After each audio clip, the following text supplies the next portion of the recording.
Сегодня у нас история с сияющим пляжным мейком. Он должен быть, помимо того, что сияющим, он должен быть еще и максимально стойким. Я сейчас взяла кремовую сияющую основу, бронзатор, наношу его на прям яблочки щечек вот такими движениями.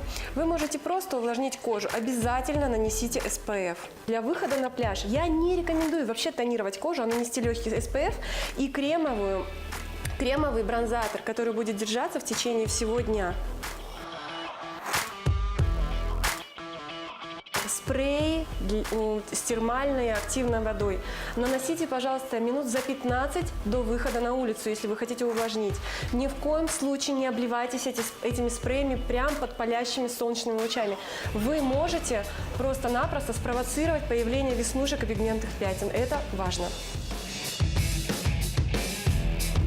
Для пляжного макияжа лучше использовать, конечно же, текстуры, которые не тают под водой и на солнышке. Лучше, если эти текстуры будут гелевые, и наносить их лучше всего вот такими легкими движениями, подушечками пальцев.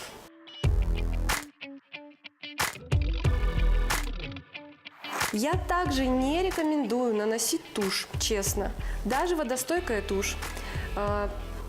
В морской воде она в любом случае у вас посыпется, поплывет.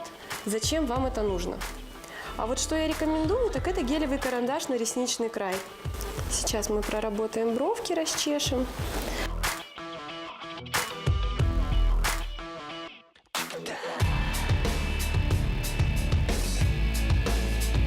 Карандашик. Я взяла, смотрите, вот такой вот бирюзовый карандаш. Мне кажется, для пляжного мейка он будет очень классно смотреться.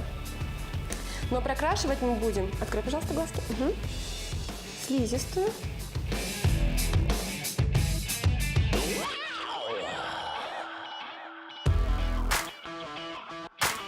Ну и финализируем наш макияж легким блеском.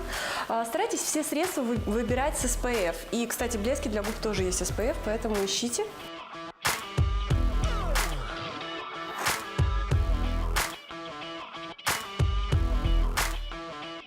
Мы с вами сделали легкий макияж для пляжа.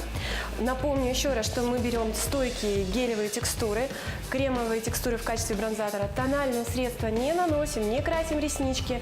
Ну и, конечно же, пользуемся максимально SPF. Будьте красивыми!